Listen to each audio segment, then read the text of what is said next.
Imagine mo, sa isang basura na papel, nakapirasong papel, that changed your life. Yes. That changed That's right. completely your life from agriculturist na naging Agriculturist. dentistry ang kurso mo. Wow!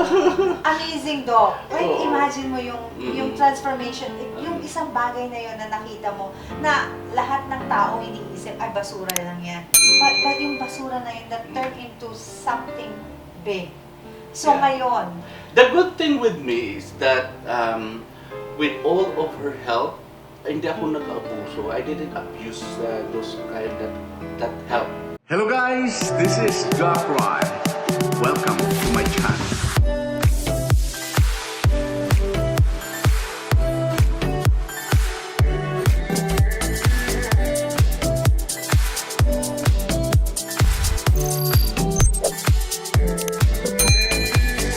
Abuso. I didn't abuse those kind that help.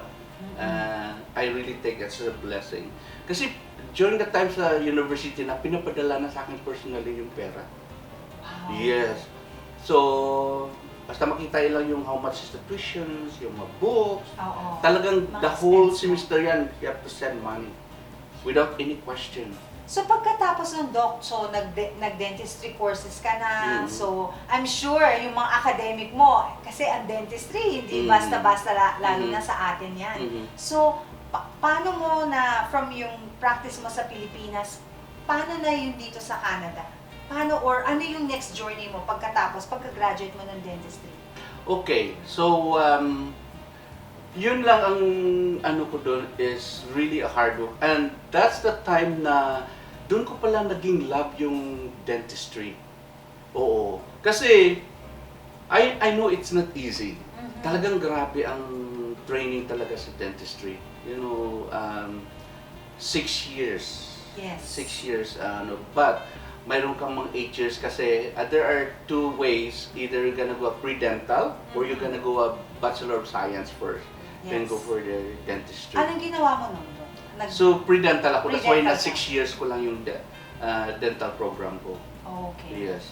That's good. Pero anong pinaka-challenging doon sa'yo nung, di ba sabi mo nga, okay, now na-find out mo na andun pala yung love mo sa dentistry.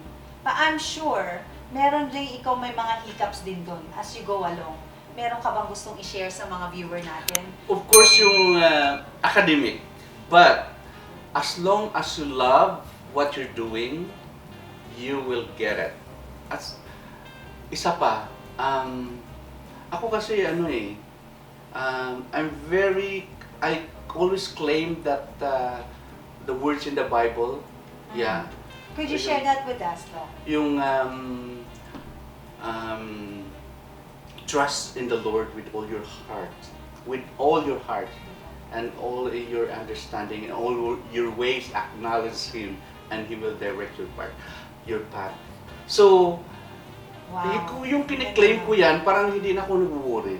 Yes. Yeah, I don't worry about it. Kasi, para sa akin, nilagay niya ako sa itong situation na may purpose yun. Yes. Yeah. So, ako, sa akin, all things work together for good that love God. So that means whatever happened, good or bad, just be grateful. And, at saka isang ko yung philosophy in life, whatever that comes in your way, grab it. Grab it. Because you don't know what next. As long as you grab it and then enjoy what you're doing, because tomorrow is not a promise. Yeah.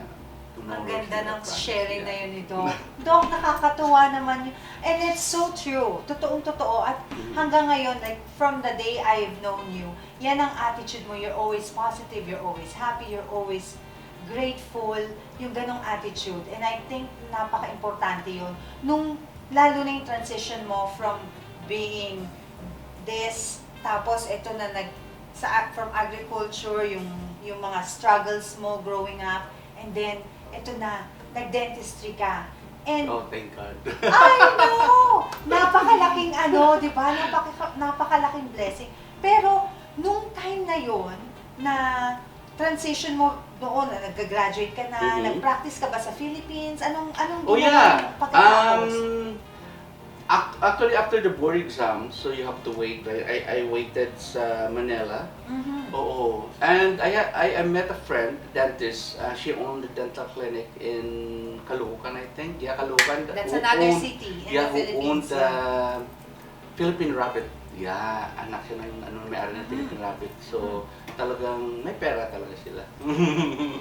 At saka that's how I started, practicing in a private clinic. But during that time, kasi wala pa akong license, so siyempre nag-ano lang, assistant lang. Oo. And then, before the result of the board exam, I received an offer from Bacolod. So that's one thing that I decided that, I think I'd rather stay in the small city than in Manila.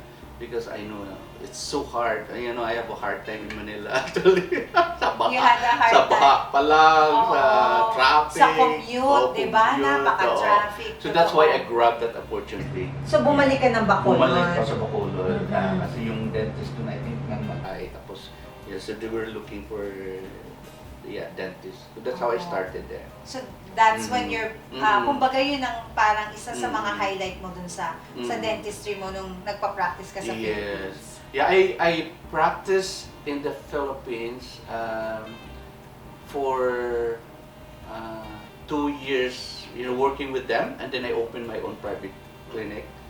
Yeah. Sa Bacolod din Sa yun? Bacolod din yun. Mm. Yeah. So I worked as a dentist for 7 years. 7 years. 7 years before coming to Canada. So yun na. Mhm. So yun na ang iyong entrance dito sa ating bansa ngayon, sa Mhm. Canada. Yes, that's So right. 7 years sa Philippines, Mhm. nag-practice ka ng Then I dentistry. migrated to Canada. Ano, Yeah. pero bago muna tayo dun pag-usapan natin yung Canada, curious ako, Doc, Mhm. Yung sa sponsor mo, dun sa pen pal mo sa US, hindi ba siya nagtanong na dito ka na sa US? Kasi, tapos, di ba? Yes. Curious lang ako. Anong, meron bang... Alam mo, nangyari kasi, Jo, after I received my board exam results, Mhm. I received a letter from her niece that she passed away. Oh. Yeah. So that's, it's so sad na hindi kami nagkita. She's been helping me and she's been supporting my education. Sa akin talaga, talagang binigay talaga sa akin siya ng Panginoon. Yeah, it's a big an burden angel. that really took away from my parents, especially financial. Wow.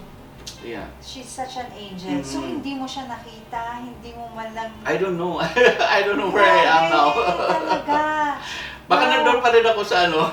And I'm sure that she's still watching over you, di ba? Of course, yeah. So, kahit nasabihin mong, Mm. you received that sad news, but you Mm. know what? I'm sure she's happy watching over you now kung Mm. nasaan ka na. That's So, right. kaya yung US hindi na talaga nawala sa equation Wala yun. talaga. Etong Oo. Canada ang pumasok. Siguro talagang, hindi kasi siyempre matagal na, may mga offer na akong punta sa US. Siguro hindi talaga ako para sa US. Pang dito ka talaga sa Canada. Pang Canada talaga. Oh, yan. So now ngayon sa Canada, ano sa tingin mo ang iyong mga tawag dito, mga pagbabago na nangyari? Kasi alam ko iba naman ang Philippines, iba ang Canada, di ba? Mm-mm. Nung nag-umpisa ka dito, I'm sure may mga story ka na gusto. Oo, so As a how youth immigrant. I came to Canada, Yes. actually I met my wife, Chenset, yeah. Ang ano kasi ng story doon is her brother is my mentor and also like parang friend ko rin sa dental school. So that's how we met. Yeah. So when I met Chenset, actually matagal pa siya when she migrated her here in Canada, matagal pa kami nagkita ulit. No. So yeah, when we got married, that's how it started. She sponsored me to come to Canada. Sorry, Yeah. Doc, I'll take a step back. So si Genset, yung love of your life, kilala mo na sa Pilipinas Sa bago Philippines. ka mag-move dito Yes. sa Canada. So, Ayun. yeah. So, that's how it started na pumunta ka dito sa Canada. Mm-hmm. That's So, right. yung She sponsorship is one niya. of the instrument that God gave me. Yeah. So yung yung mentorship na yun dun sa kapatid niya, and then na-meet mo siya, yung love story evolve, punta ka dito sa Canada, which is very exciting. Pagdating mo ba dito, dentista ka na kagad? Hindi.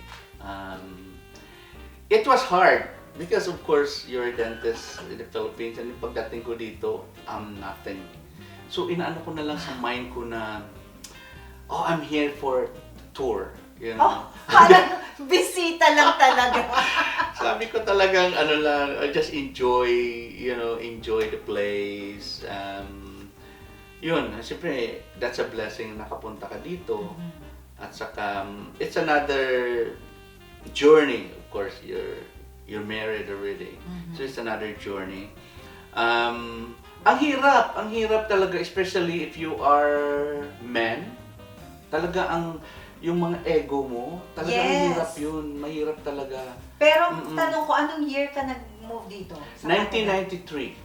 Wow! Yes, 1993. Alam niyo viewers, 1993, and I remember, sa Canada, recession time yun. Tama yun. Sorry, Oh uminom my ka muna, Doc. Totoo yan. Uminom ka at marami akong katanungan sa Oh iyong my susunod. God. 1993 ay pinakamahirap dito sa Canada. Yes. Dahil recession. Parang mga bahay, binibigay na lang. Pinamimigay na lang. Yes, panahon na yun. Mm-mm. So, anong nangyari? So, pagdating mo dito, being the new husband, being new in the country, yung dentistry mo, iniwanan mo, hindi yung profession doon, and then you come here. Ano yung simula mo? Paano ka nagsimula? Nagsimula ako sa nag-deliver ako ng flyers. Yan ang first job ko. Alam mo yung nag-deliver ka ng flyers sa area. Wow. Tapos, winter time. Winter time. Tapos hinahabol ka pa sa tayo ng aso. At hindi lang yun, madudulas-dulas ka pa dahil sa sobrang sa mga driveway. Oo, talagang... So mga flyers na flyers. tinideliver So, ka. yeah, that's how I started. Just to have a job. Oo, just to have a job. Kasi I tried to apply in the restaurant, I tried to apply sa mga hotel. Talagang hindi ako kasi di ba? Recession. Yes, recession. No, Wala talaga. nothing. Talagang ang hirap talaga. Oo. Bakit, ano yung something na that kept you going? Like, alam ko gaano kahirap. From dentistry, imagine niyo po yun. Yung profession, dentist, may practice sarili. Oo.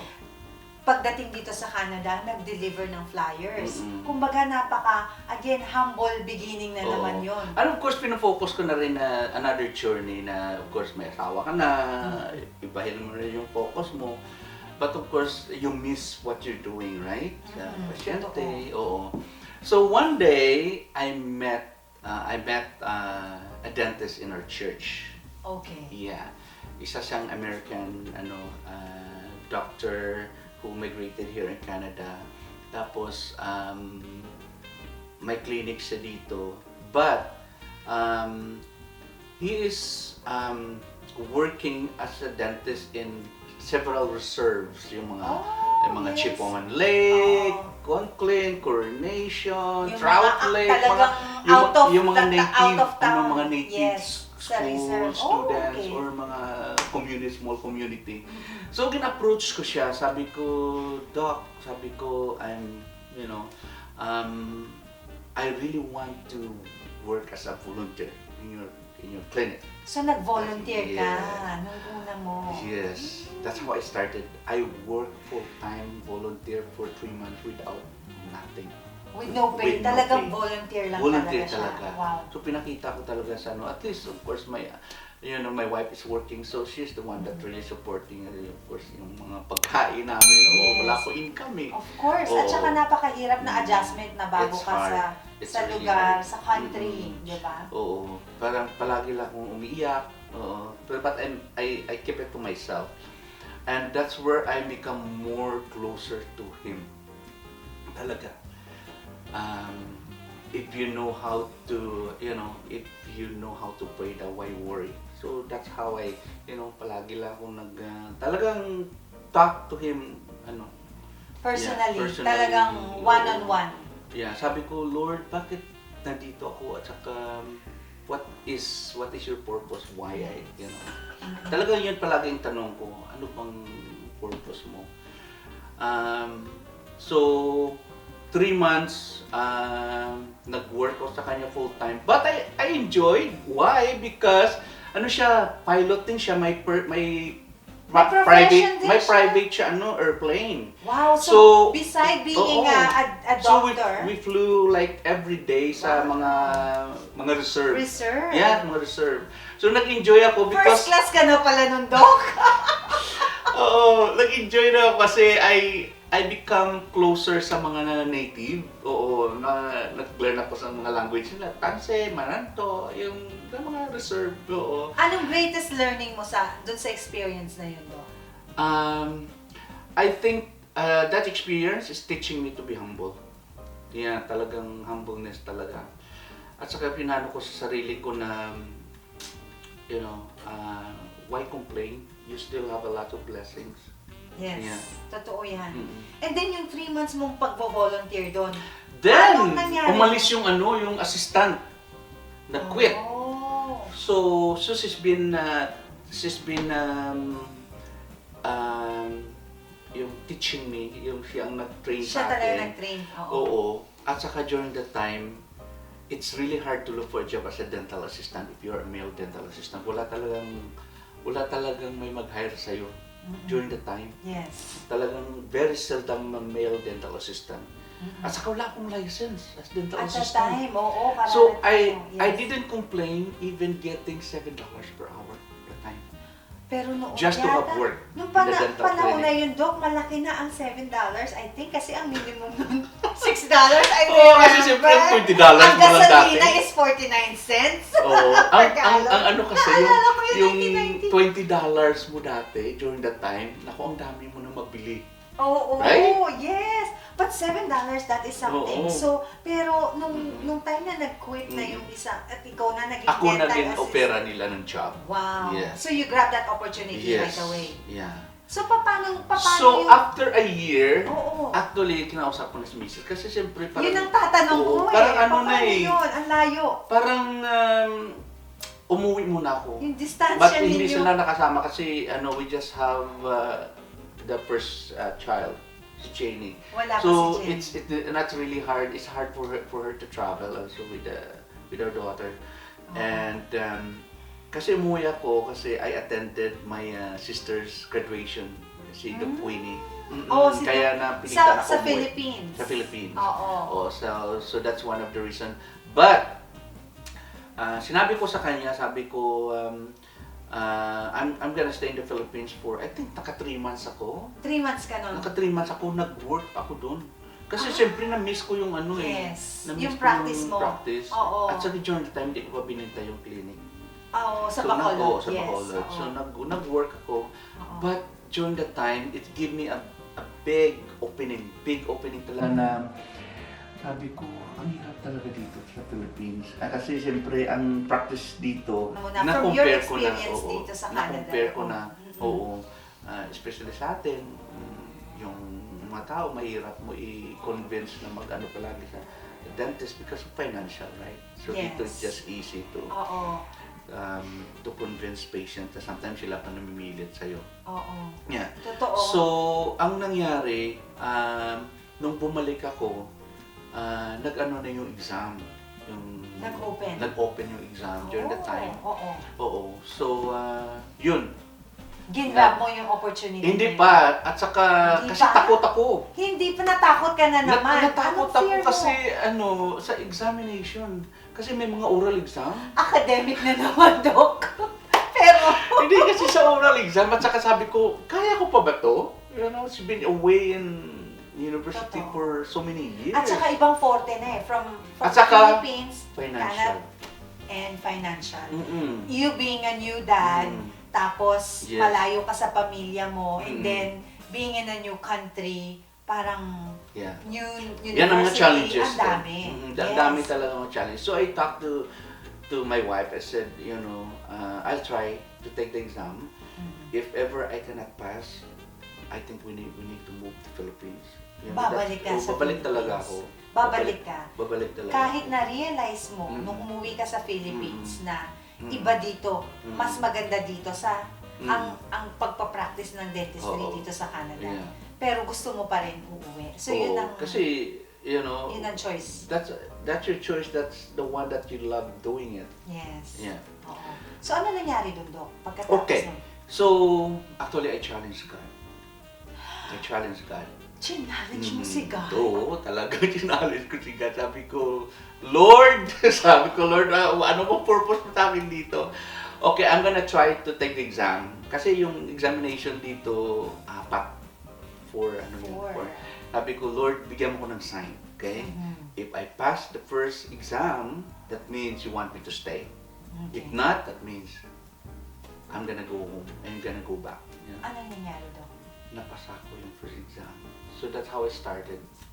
So parang doon ako nabigyan ng hope na sabi ko, talaga may plano siguro ang Panginoon sa akin dito. Kinikilabutan naman Oo. ako, Doc. At anong nangyari Oo. pagkatapos noon? Mm-mm. So yun nga, but I'm still working part-time. But kung during the exam time na talagang mag-off na ako, hindi na ako nagtatrabaho. Talagang focus ako for the exam. And ang kagalingan na dito, the good things here in Canada, the bank will help you. Doon ako nakakuha ng support financially to take the exam. I think I spent about $60,000 here in time. So, Yeah. nanghiram ka sa bangko. Sa bangko. Nag-loan Nag-loan ka sa sa bangko bangko. para mo matustusan mo yung Mhm. iyong pag-aaral. That's right. Kasi yun ang biggest challenge mo, financial. Financial. Ang Yeah. dentistry ay hindi mura dito. Mm-mm. So, sa bangko. Sa bangko. Yeah. At pagkatapos ng Doc, nung nag-ano na, ang ano kasi, why it's so expensive? Because you have to travel. During my exam kasi, you have to travel to Vancouver, Oh, you have to wow. travel to Toronto, you have to travel to Halifax. Kasi kung saan-saan nila i-assign yung exam. Yes. Okay. So, That's yung right. exam ang talagang Mm-mm. expensive din. Expensive din. So, Pero pag ang nilabas- travel mo is more. Yung traveling mo kung saan kasi dahil iba-ibang Tapos hotel provinces, mo, oo, mga accommodation mo. airfare mo. Yes. Isa rin yun. So, anong nangyari? So, first exam na napasa mo, Mm-mm. 4 na exam yung kailangan mong Mm-mm. ipasa. Mm-mm. Ano nangyari dun sa 3? Yung sa journey mo na yun, na sunod-sunod. Talagang napasa ko lahat. Nung napasa ko na, grabe, talagang siguro, for me, that was the hardest challenges in my life. Hindi ako na-surprise, Doc. Alam ko mapapasa mo yun. Talagang. Actually, I think- have doubt with myself, but I don't have doubt with God. Talagang kasi nano ko na pinapuano ko na sa mind ko na, I give everything to you. He actually showed you kung ano talaga yung yeah. purpose mo. Mm, Sinagot ka niya. Yeah. Yung challenge mo, binigay niya talaga sa that's iyo. right. Yung challenge na binigay mo sa Yeah. kanya. So, lahat yun napasa mo. Na sa awa ng Diyos. Oo. Kasi kung ako lang if I rate myself, Gano'ng katagal yung 4 na 3 challenges years. na yun? 3 years? 3 years. 3 years. Mhm. So, I pagkatapos... started my exam 94, Mhm. 95, 96. 96. I passed 96. And nung napas mo yung exam na yon, nag-practice ka ba agad o nagstay ka muna dun sa Yung boss ko, yung dentist Sa- na oo, sa trabaho ko, reserve? in-absorb nila ako. Pero may clinic siya dito sa Edmonton. May clinic siya dito sa Edmonton. Okay. So we work here once, twice a week. Ganyan. But we always fly up north. Sa North. Yeah, sa Oo. north. So, So, dito nag-ano na ako dito. Ano ako dito. sa clinic niya, Sa dito sa clinic niya. Edmonton, Sa Alberta. Edmonton, Oo. yeah. And then from there, so that's like 96, 97, Mhm. nag-practice ka na. Nag-practice na ako. And then Mhm. ngayon, tingnan natin, ilan na ang iyong dentist practice clinic. Oh my Oo. God. Namely, Yeah. ano yung doc, yung mga clinics mo ngayon? I Para i-share natin sa I ating started mga with viewers. Thorncliffe. Actually, Oo. Thorncliffe, may magandang story Thorncliffe actually. May magandang story ang Thorncliffe. Share mo, Doc. That's my first, the first clinic. And then, ang story about Thorncliffe. So I work as associate with my boss, right? And then, dami ko pang even I traveled to Calgary, nag-ano ako yung, ano tawag ba yun? Yung nag-temp ka? Oh, I work okay. in Calgary. So, I work parang- in Saskatchewan. Okay. Ang dami ko rin sa So, kumbaga may mga iba-ibang clinic ka na Yes. pumupunta ka doon as Pupunta, like oo. yung Mm-mm. parang part-time. And parang then, ganun. sabi ko, sana magkaroon ako ng clinic din sa sarili ko. Yan. Yun, siyempre yan ang wish ko. Sana. Oo. But to have a clinic here in Canada, it's not easy. It's so expensive talaga. Parang